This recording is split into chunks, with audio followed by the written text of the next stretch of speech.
Bismillahirrahmanirrahim. Assalamualaikum warahmatullahi wabarakatuh.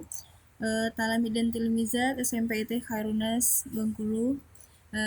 Pada kesempatan ini kita akan membahas tentang tata tertib siswa-siswi SMP IT Khairunas Bengkulu. Untuk ketentuan umum, wajib berakidah yang benar dan tidak melakukan syirik. Kemudian wajib melaksanakan salat 5 waktu, berakhlakul karimah, bersikap jujur, adil dan mandiri, kemudian menghormati dan menaati seluruh guru, orang tua, atau orang lain yang berada di lingkungan SMP IT Khairunas. Kemudian bersifat santun, saling toleransi, simpati, dan empati dalam bersikap, berbicara, dan bertindak saling tolong-menolong. Kemudian menjaga nama baik SMP IT Khairunas dimanapun Anda berada. Kemudian dengan melalui media apapun itu tetap harus menjaga nama baik dari SMP IT Khairunas. Kemudian kalau misalkan sudah new normal atau sudah normal kembali, kalau misalnya ada di sekolah, Ananda meminta izin terlebih dahulu ketika masuk ke tempat khusus seperti kantor, ruang ustadz dan ustazahnya, dapur, dan yang lainnya ya. Kemudian melaksanakan qiyamul lail, sholat duha, kemudian tilawah, serta saum sunnah. Kemudian tidak membawa dan menyimpan barang atau benda yang dapat membahayakan diri sendiri maupun lingkungan SMP IT Khairunas, seperti benda tajam, narkoba, dan yang lainnya. Kemudian tidak melakukan tindakan yang mengandung unsur pornografi atau porno aksi, gitu ya. Kemudian tidak mengikuti dan mengamalkan ajaran yang tidak bersumber dari agama Islam, merayakan Natal, Tahun Baru Masehi, Valentine Day, konser, diskotik, karaoke, dan yang lainnya sebagainya itu ya. Kemudian kita di SMP IT Khairunas punya ekstrakurikuler, ada beberapa macam ekskul yang ada di SMP, ada yang wajib dan ada yang tidak ya. Ini jadi setiap siswa-siswi itu diharuskan mengikuti ekskul atau ekstrakurikuler wajib, pramuka, dan BPI. Jadi ini ada 2 ekskul yang wajib Ananda ikuti. Biasanya kita kalau BPI itu biasanya dilakukan atau dilaksanakan kalau di sekolah, kalau misalnya dalam keadaan tidak sekarang itu biasanya kita melakukannya pada hari Kamis. Jadi hari Kamis itu kebetulan kita sedang berpuasa juga. Jadi di sore harinya biasanya kita ada BPI. Kalau pramuka biasanya dilakukan pada hari Sabtu gitu ya. Kemudian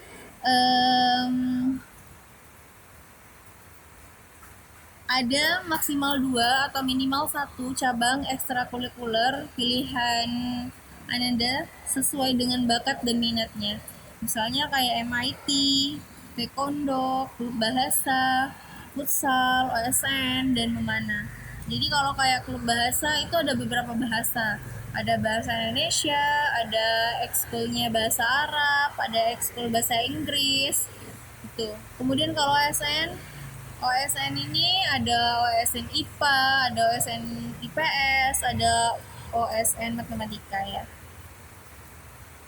Kemudian ada tata tertib selama di rumah. Mungkin yang orang tuanya sudah ikut POMG, jadi ada dapat lembaran kertas dengan 9 poin. Itu tolong ditempel di kamarnya masing-masing. Tolong dibaca, tolong dipahami, dan tolong dilaksanakan.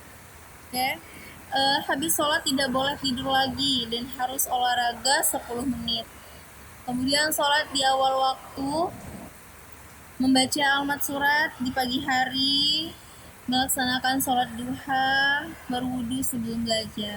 Jadi ini adalah salah satu budaya kita biasanya kalau di sekolah. Jadi kita tetap sekolah ya, jadi cuman dengan keadaan dan suasana saja yang berbeda. Biasanya kita sekolahnya langsung datang ke sini, tapi sekarang harus dari rumah masing-masing ya. Tetapi amalan-amalan ini jangan sampai kalian tinggalkan ya, jangan sampai kalian lupakan. Karena awalilah hari-hari di pagi hari kita dengan keberkahan. Insya Allah nanti ketika kita sudah Nanda mau belajar di jam 8, Allah berkahi, Allah mudahkan, Allah buka pikirannya, Allah konsentrasikan supaya supaya kita bisa mudah menuntut ilmu gitu ya. Kemudian sebelum belajar harus tilawah dan tidak menggunakan HP selain untuk pembelajaran. Jadi tolong HP-nya hanya digunakan untuk pembelajaran ya. Tidak bermain game, TikTok dan yang lainnya.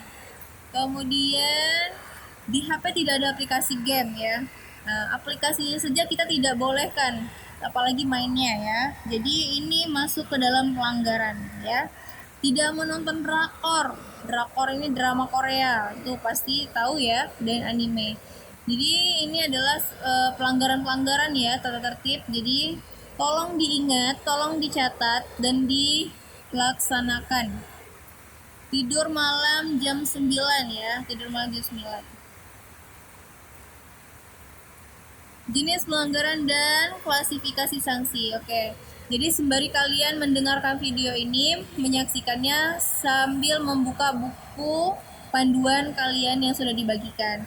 Jadi di buku panduan itu sudah sangat jelas dari awal sampai akhir, situs di dalam buku ini sudah sangat jelas isinya ya.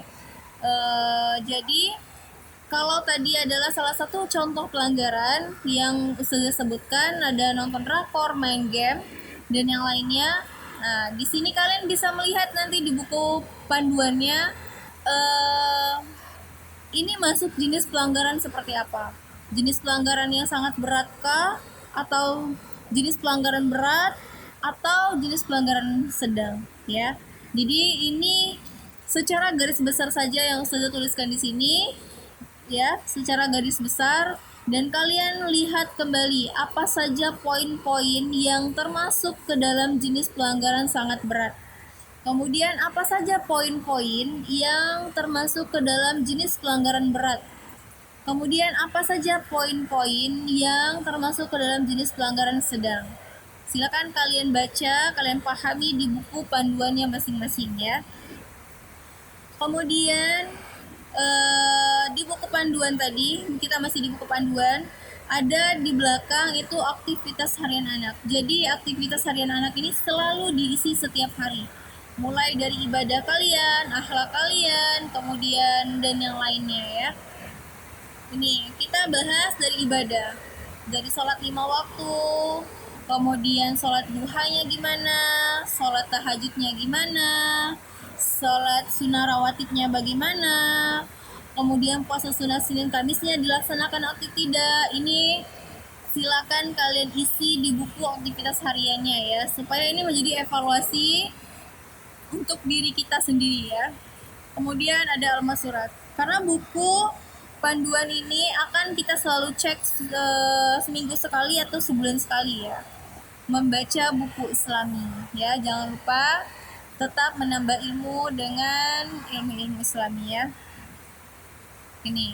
Ini aktivitas harian anak yang bagian ibadahnya, oke. Kemudian ada yang bagian B-nya, ini adalah bagian akhlak. Jadi sama katanya ridho Allahu fi ridho walidain. Ridho Allah itu terletak pada ridho orang tua. Insya Allah ketika orang tua meridhoi kita, maka Allah akan ridho. Jadi jangan lupa untuk membantu orang tua di rumah ya, seperti menyapu, mengepel rumah, dan yang lainnya. Kita bisa membantu orang tua kita ya, untuk meringankan sedikit beban mereka. Kemudian membantu mencuci pakaian. Kalau orang tuanya yang pakai mesin cuci, kalian bisa membantu melipat pakaian atau bisa membantu mengangkat pakaian. Kemudian membuang sampah, menyiram tanaman ya, beri hak kepada tanaman. Tanaman itu butuh haknya ya, itu dengan kita menyiram. Insya Allah berpahala. Kemudian bersedekah, itu ya. Jadi jangan lupa setiap harinya bersedekah. Ustazah, bersedekahnya gimana? Boleh kalian tabung dulu uangnya, nanti baru kalau misalnya ketemu dengan orang yang mau kita kasih boleh juga, atau kalian mau bersedekah dengan tetangga boleh ya.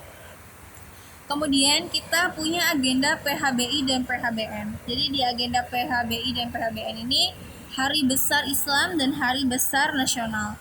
Jadi insya Allah dalam waktu dekat ini ada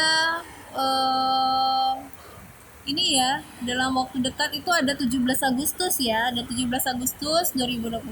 Kemudian ada beberapa agendanya, mungkin ada yang hari besar Islam, bisa jadi nanti ada mabitnya. Nah, mabit ini malam bina dan takwa ya. Jadi mabitnya bisa jadi kalau belum bisa secara bertemu secara langsung, kita bisa saja dengan inisiatif mabit online ya kan, mabit online. Nah, kemudian ada agenda 17 Agustus 2020. Kita tetap akan laksanakan insya Allah. Jadi anak-anak yang kreatif, yang kreasi, yang pintar-pintar, yang soleh dan soleha, jangan lupa ya nanti ketika 17 Agustus kita tetap akan melaksanakan perlombaan-perlombaan dengan secara online ya. Pokoknya tunggu saja informasinya tentang perlombaan-perlombaan, tapi siapkan dan jangan malu ikut mencoba untuk dalam perlombaannya ya. Yang misalnya pintar ceramah, nah itu nanti ikut ya lomba ceramah misal. Kemudian yang pintar puisi nanti ikut puisi ya, puisinya secara online, mungkin nanti dibuat video kemudian baru dikirim ya. Jadi semangat berkreasi, semangat menjadi anak yang kreatif, anak yang soleh dan soleha, dan selamat bergabung di SMP IT Khairunnas Bengkulu ya. Mungkin itu saja sedikit pemaparan dari Ustazah tentang tata tertib SMP IT Khairunnas dan budaya di SMP IT Khairunnas apa saja. Nanti silakan kalian pahami lagi dan baca lagi buku panduan yang sudah diberikan karena semuanya sudah lengkap. Nanti setelah evaluasi kita akan bahas. Oke, mungkin itu saja dari Ustazah.